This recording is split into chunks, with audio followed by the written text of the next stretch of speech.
जय हिंद दोस्तों, नमस्कार। बहुत बहुत स्वागत है आपका स्मार्ट स्टडी क्लासेस 77 के यूट्यूब चैनल पर। और आज ये जो आप क्लास देख रहे हैं ये आखिरी दिनों की फाइनल तैयारी आपके लिए हम लेकर आए हैं। और पंचायती राज व्यवस्था की इससे पहले क्लास और अपलोड हुई है। छत्तीसगढ़ में जो पंचायती राज के बारे में आपको जानकारी है वो सभी जानकारी हम MCQ के रूप में आपको लेकर आ रहे हैं। और इन्हें अगर आप देखते हैं तो जो आपका भी टारगेट है 75 वो 75 पूरा होगा। आप CG पुलिस, CG व्यापम और PSC की जितनी भी परीक्षाओं में आप बैठ रहे हैं उसके लिए ये बिल्कुल रामबाण क्लास साबित होगी। आप चैनल पे नए हैं दोस्तों तो सब्सक्राइब कर लीजिए और अपने दोस्तों में शेयर भी कीजिए। और इससे पहले हमारी जितनी क्लासेस लगातार चल रही हैं, हिस्ट्री की जो है पूरा मेडुअल भारत आपको कंप्लीट कराया गया है। हिस्ट्री की आप क्लासेस देखिए, पॉलिटी की क्लासेस, जियोग्राफी की क्लासेस, साइंस की टॉप क्लासेस चैनल पे हैं। साथ ही साथ कंप्यूटर की आप क्लासेस देखिए, जो कंप्यूटर आपकी परीक्षा के लिए बेहद ही महत्वपूर्ण है। 15 अंक आपको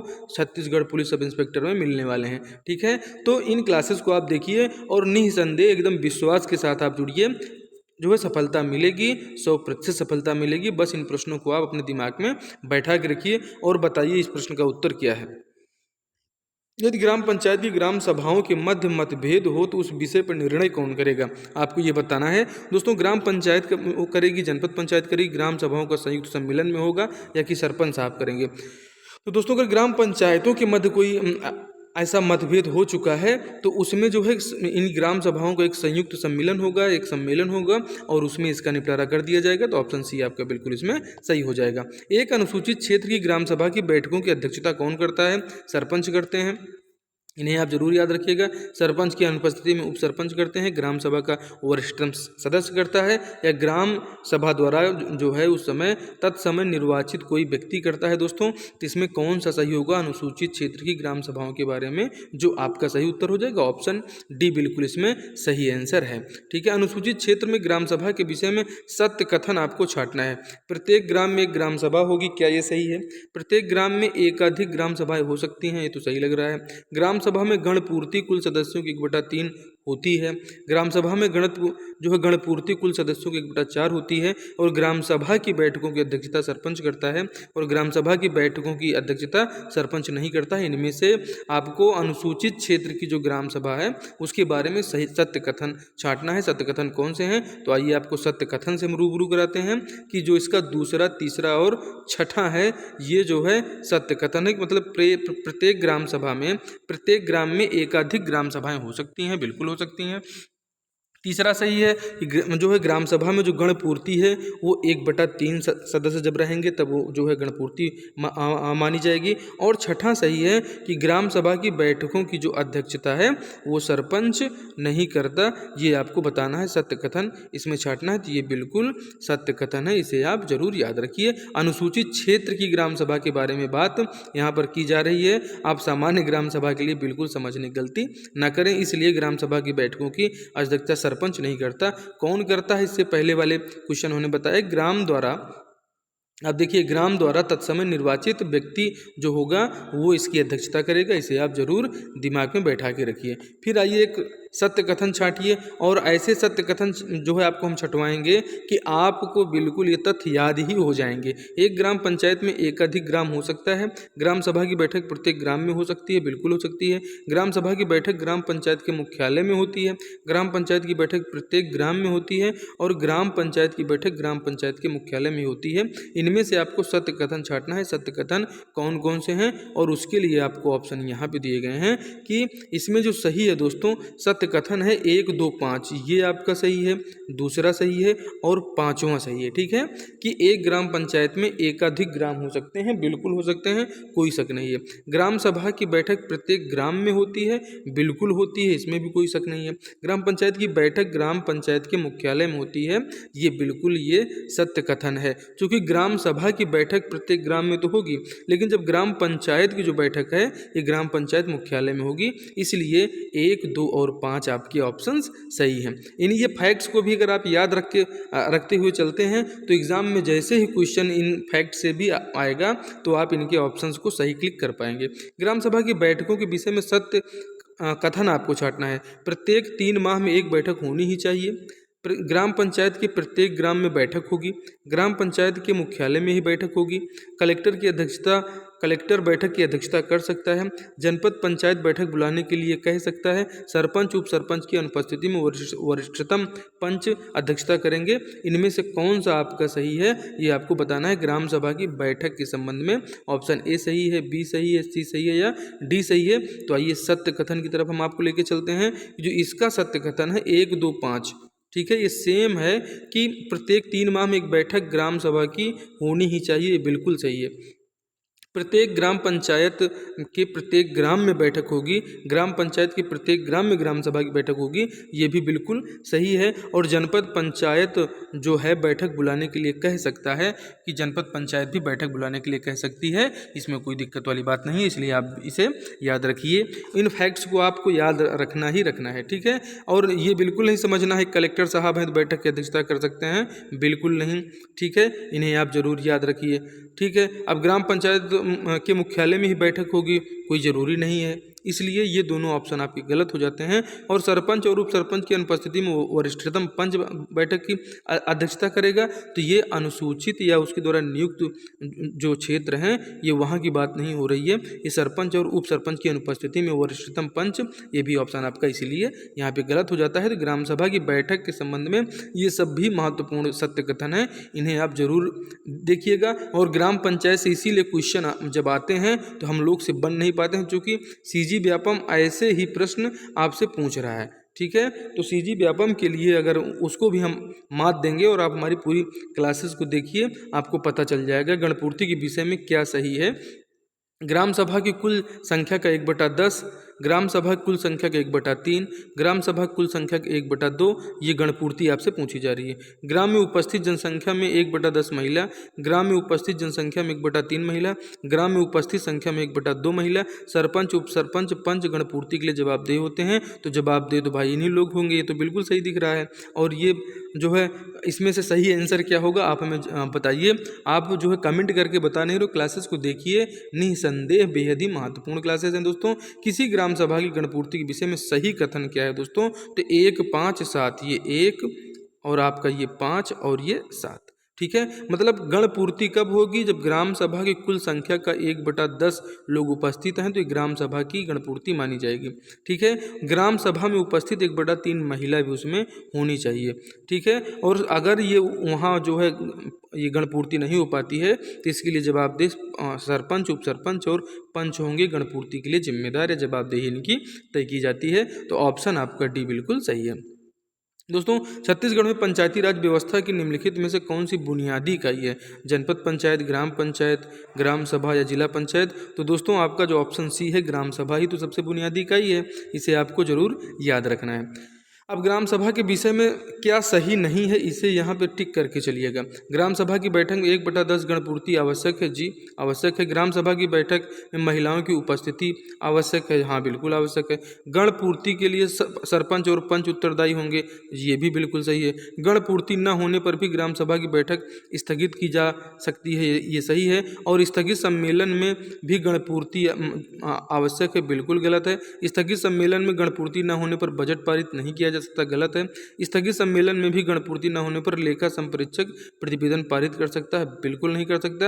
यदि ग्राम सभा की 5 बैठकों में गणपूर्ति न हो तो सरपंच को पदच्युत कर दिया जाता है। अब आप बताइए इसमें से कौन सा सही है। तो दोस्तों इसमें आपको बताना है कौन सा सही नहीं है। तो आपका जो ये 5 है, ये 6 है और ये 7 है, ये तीनों को हमने बताया ये गलत हैं। और बाकी ग्राम सभा के विषय में इनको एकदम दिमाग में बैठा के रख लीजिएगा। ग्राम सभा की बैठक में 1/10 गणपूर्ति आवश्यक है। ग्राम सभा की बैठक में 1/3 महिलाओं की भी उपस्थिति आवश्यक है। गणपूर्ति के लिए सरपंच और पंच जिम्मेदार, ये भी जरूरी है। गणपूर्ति न होने पर ग्राम सभा की बैठक स्थगित की जा सकती है, ये भी सही है। और यदि ग्राम सभा की लगातार 5 बैठकों में गणपूर्ति न हो तो जो सरपंच साहब हैं उनको पद से हटाया जा सकता है। इसलिए आपसे पूछा गया है ग्राम सभा के विषय में सही क्या नहीं है, तो 5, 6, 7 सही नहीं है। मतलब स्थगित सम्मेलन में गणपूर्ति आवश्यक है, ये बिल्कुल जरूरी नहीं है। बजट भी पारित नहीं हो सकता है और लेखा संपरीक्षक प्रतिवेदन भी नहीं कर सकता है, इसलिए ये आपका गलत हो जाएगा। 5, 6 और 7 इसीलिए इसमें गलत है ये तीनों। ठीक है, आगे बढ़ते हैं। बहुत ही महत्वपूर्ण क्लास है, इसे ध्यान से देखिएगा, क्योंकि अगर ग्राम सभा और पंचायती राज अधिनियम के क्वेश्चन सॉल्व करने हैं तो इतनी मेहनत वाली क्लास आपको यूट्यूब पर नहीं मिलेगी, इसकी गारंटी है, और नहीं तो खोज के आप देख लीजिए। ठीक है, चलिए बताइए कि ग्राम सभा की बैठक के संदर्भ में कौन सी तिथि जो है असंबद्ध है। ठीक है, 23 जनवरी को बैठक होगी, 14 अप्रैल को होगी, 20 अगस्त को होगी, लेकिन 14 मई को बैठक के संबंध में ऐसा कोई प्रावधान नहीं, इसलिए ऑप्शन सी आपका बिल्कुल इसमें सही हो जाएगा। तो सही तो आपने इसको कर लिया, लेकिन ये याद रख लेना है कि 23 जनवरी, 14 अप्रैल और 20 अगस्त ये जो है बैठक इसमें होना ही होना है, इसलिए आपको ये तारीखों को भी याद रखना है। ये 14 मई तो इसे फर्जी तारीख इसमें दे दी गई है। ठीक है, तो ये तिथि असंबद्ध है, बाकी इसका ग्राम सभा की बैठक से संबद्ध कौन है, तो ये दोस्तों संबद्ध 23 जनवरी है, 14 अप्रैल है और 20 अगस्त। इस समय में ग्राम सभा की बैठक आप इनको इस डेट तिथि तक करना ही करना है। ग्राम सभा की बैठक में ग्राम पंचायत का बजट पारित किया जाता है, उसके लिए साधारण बैठक होती है, साधारण विशेष बैठक या स्थगित बैठक। ये जो साधारण बैठक है ये ग्राम सभा की जो है साधारण बैठक में ही ग्राम सभा का बजट पारित किया जाता है। ऑप्शन ए आपका बिल्कुल सही है। ग्राम सभा के सदस्य के रूप में कौन पंजीकृत हो सकता है? समस्त वयस्क पुरुष, समस्त वयस्क स्त्रियां, ग्राम में रहने वाले सभी व्यक्ति या ग्राम में रहने वाला व्यक्ति जो विधानसभा निर्वाचन नामावली में पंजीकृत किए जाने की अर्हता रखता है, वो व्यक्ति जो है ग्राम सभा के सदस्य के रूप में पंजीकृत हो सकता है। ऑप्शन डी आपका पूरी तरह से इसमें सही है। क्वेश्चंस कैसे लग रहे हैं आप कमेंट जरूर करें और हमें बताएं भी। और अभी तक चैनल पे आप नए हैं और क्लास को आपने लाइक नहीं किया तो आप लाइक भी करिए और सब्सक्राइब भी कर लीजिए चैनल को। दोस्तों, निम्नलिखित में से कौन सी जानकारी, ठीक है, ग्राम पंचायत द्वारा ग्राम सभा की वार्षिक बैठक में प्रस्तुत नहीं की जाती? लेखाओं का वार्षिक विवरण दिया जाता है, बिल्कुल सही है। पूर्ववर्ती वित्तीय वर्ष की प्रशासन की रिपोर्ट दी जाती है, सही है। पंचायत प्रतिनिधियों की अचल संपत्ति का विवरण ये तो नहीं दिया जाता भाई। बाकी वार्षिक बजट भी प्रस्तुत किया जाता है। तो इसमें पूछा है कि वार्षिक बैठक में जो है कौन सी जानकारी प्रस्तुत नहीं की जाती है, तो भैया पंचायत प्रतिनिधियों की अचल संपत्ति की जानकारी इसमें प्रस्तुत नहीं की जा सकती है, इसलिए आपका ऑप्शन सी सही हो जाएगा। अब इसमें आप ये जान लीजिए कि वार्षिक बैठक में कौन कौन सी जानकारी प्रस्तुत की जाती है, तो लेखाओं का विवरण, पूर्ववर्ती वित्तीय वर्ष के प्रशासन की रिपोर्ट और वार्षिक बजट, ये सब प्रस्तुत किया जाता है। ठीक है, तो इनको आप एक क्लास का एनालिसिस आप करते चलें, बेहद ही महत्वपूर्ण ये क्लास है। सरपंच उप सरपंच की अनुपस्थिति में ग्राम सभा की में बैठक की अध्यक्षता कौन करेगा? पंचायत सचिव, अन्य ग्राम पंचायत सरपंच, पंचायत का एल्डरमैन, ग्राम सभा द्वारा निर्वाचित कोई व्यक्ति। बताइए, सरपंच और जब उप सरपंच दोनों अनुपस्थित हैं तो कौन करेगा भैया? तो जो ग्राम सभा जो है इसको निर्वाचित कर देगी। ऑप्शन डी आपका बिल्कुल सही हो जाएगा कि जब पंच जो है सरपंच और उप सरपंच दोनों नहीं हैं तो ग्राम सभा में बैठक की अध्यक्षता कौन करेगा? तो ये जो है ग्राम सभा द्वारा निर्वाचित कोई व्यक्ति करेगा, वहीं पर ये बैठक के दौरान ही इनको निर्वाचित कर लिया जाता है। छत्तीसगढ़ में पंचायत राज अधिनियम के अनुसार ग्राम का अर्थ आपको बताना है भैया, ग्राम किसे कहेंगे? तो ये राज्यपाल द्वारा लोक अधिसूचना के माध्यम से ग्राम के रूप में विनिर्दिष्ट, ये आपका बिल्कुल सही होगा। और कलेक्टर द्वारा लोक अधिसूचना, ये बिल्कुल नहीं, वो ग्राम नहीं माना जाएगा। आयुक्त कहते हैं वो भी ग्राम नहीं माना जाएगा। मुख्य निर्वाचन अधिकारी कहते हैं वो भी ग्राम नहीं माना जाएगा। तो ये पंचायती राज व्यवस्था के अनुसार ग्राम का अर्थ है कि राज्यपाल द्वारा लोक अधिसूचना के माध्यम से ग्राम के रूप में जो निर्दिष्ट किया गया है, जो बताया गया है। ऑप्शन ए आपका बिल्कुल इसमें सही आंसर हो जाएगा। दोस्तों, अनुसूचित क्षेत्रों में ग्राम सभा के सम्मेलन की अध्यक्षता कौन करता है?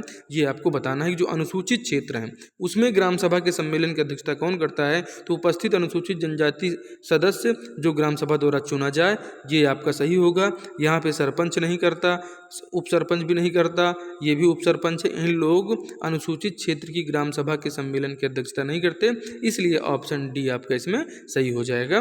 बिल्कुल आगे बढ़ते हैं। ग्राम पंचायत के कार्यों का सामाजिक अंकेक्षण कौन करता है? ग्राम सभा करती है, जनपद पंचायत करेगी, जिला पंचायत करेगी, या मुख्य कार्यपालन अधिकारी या सीईओ हैं ये करेंगे? आप बताइए इसका आंसर क्या होगा।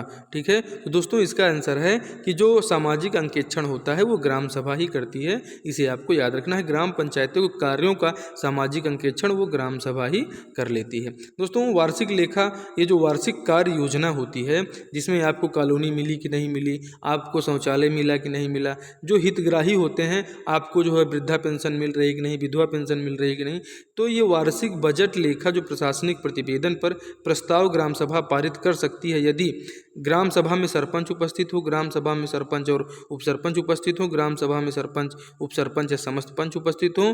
दोस्तों खाली गण पूर्ति होना चाहिए, जो गण पूर्ति आप लगातार पढ़ते हुए आ रहे हैं 1/3, उसको अगर ये गण पूर्ति हो जाती है इनकी, तो वो गण पूर्ति होने पर ये प्रस्ताव हितग्राहियों का चयन वाला जो वार्षिक बजट लेखा है, ये प्रतिवेदन प्रस्ताव ग्राम सभा द्वारा पारित हो सकता है। क्या होना चाहिए? बस गण पूर्ति होनी चाहिए, वो आप इसको याद रखिएगा। दोस्तों आगे बढ़ते हैं, क्वेश्चन नंबर 18 देखते हैं। विभिन्न कार्यक्रमों के अधीन हितग्राहियों के चुनाव का अनुमोदन कौन करता है? ग्राम सभा करती है, ग्राम पंचायत करता है, जनपद पंचायत या जिला पंचायत। तो हितग्राहियों का अनुमोदन तो भाई ग्राम सभा ही कर रही है। ऑप्शन ए आपका इसमें बिल्कुल सही हो जाएगा। यदि ग्राम पंचायत में सरपंच का चुनाव लंबित हो तो क्या होगा? पंच अपने में से कार्यकारी सरपंच चुनेंगे, वरिष्ठतम पंच कार्यकारी सरपंच के रूप में कार्य करेगा, ग्राम सभा कार्यकारी सरपंच का चुनाव करेगी या राज्य शासन सरपंच को मनोनीत करेगा। यदि ग्राम पंचायत में सरपंच का चुनाव लंबित हो तो क्या होगा, ये आपको बताना है दोस्तों। तो ऑप्शन ए आप लोग को बिल्कुल लग रहा होगा, अगर पंचायती राज जो है आपने देखा है तो पंच अपने में से कार्यकारी सरपंच का चुनाव करते हैं। ऑप्शन ए आपका बिल्कुल सही हो जाएगा। यदि सरपंच अपने पद से त्यागपत्र दे देवे तो क्या होगा? उप सरपंच कार्यकाल की शेष अवधि के लिए सरपंच बन जाएगा, किसी पंच को सरपंच के पद पर निर्वाचित किया जाएगा, प्रभारी सरपंच की नियुक्ति है दोस्तों कलेक्टर द्वारा की जाएगी, या स्थानापन्न सरपंच का निर्वाचन पंचों द्वारा किया जाएगा। मतलब ये ऑप्शन डी आपका सही होगा कि पंच लोग जो है इसका जो है स्थानापन्न किसे जो है सरपंच बनाना है, वो जो है यही पंच लोग निर्धारित करेंगे। इसलिए आपका ऑप्शन डी इसमें पूरी तरह से सही हो जाएगा। छत्तीसगढ़ राज्य की ग्राम पंचायत में अस्थायी समितियों की संख्या बताना है कि जो हमारी ग्राम पंचायतें हैं इसमें अस्थायी समिति 1 होती हैं, 2 होती हैं, 3 या 5 होती हैं। कितनी अस्थायी समितियाँ होती हैं ये आपको बताना है। तो इसका बिल्कुल करेक्ट आंसर है कि जो छत्तीसगढ़ राज्य की ग्राम पंचायत में अस्थायी समितियों की संख्या कितनी है? 5 है। अब आप इसे भूलिएगा नहीं। छत्तीसगढ़ राज्य की ग्राम पंचायत स्थायी समिति के विशेषज्ञ के रूप में कितने सदस्य सहयोजित किए जा सकते हैं? तो कोई भी विषय पर अगर उनको सलाह मशविरा राय लेना है उसके लिए दोस्तों 2 सदस्य जो है ये स्थायी समिति के विषय में विशेषज्ञ के रूप में लिए जा सकते हैं या सहयोजित किए जा सकते हैं। ऑप्शन बी आपका बिल्कुल सही है। ग्राम पंचायत की स्थायी समितियों के संबंध में सत्य कथन छांटना है। दोस्तों ये सत्य कथन आपको पंचायती राज व्यवस्था में बहुत मिलेंगे, जिनको छांटते छांटते दिमाग जो है चकरा जाएगा। ग्राम पंचायत में अधिकतम 3 स्थायी समितियाँ होती हैं। अब छांटिए इसमें से सही क्या है। ग्राम पंचायत में अधिकतम 5 स्थायी समितियां होती हैं। और बताइए क्या है। एक व्यक्ति अधिकतम 2 बार सदस्य बन सकता है, एक व्यक्ति अधिकतम 3 समिति का सदस्य हो सकता है। तो गलत लग रहा है। ग्राम पंचायत स्थायी समितियों पर नियंत्रण रखती है, ये बिल्कुल हमें सही लग रहा है। और ग्राम सभा स्थायी समितियों पर नियंत्रण रखती है। तो आपको क्या सही लग रहा है, आप हमें जो है टिक करके बताइए। और जो इसको सही आंसर की तरफ मैं आपको लेके चलता हूँ दोस्तों। जो इसका सही आंसर है, आपने इसमें भी इसको चेक करने की कोशिश की, इसमें से आपको बताना है इनमें से कौन सा सही है। 1 3 5, 1 4 6, 2 3 5, या इसमें सत्य कथन कौन सा है आपको छांटना है। तो आइए बताता हूँ। सत्य कथन जो इसमें है दोस्तों 2 3 5, ये जो है ग्राम पंचायत में अधिकतम 5 स्थायी समितियां हो सकती हैं, ये बिल्कुल सही है।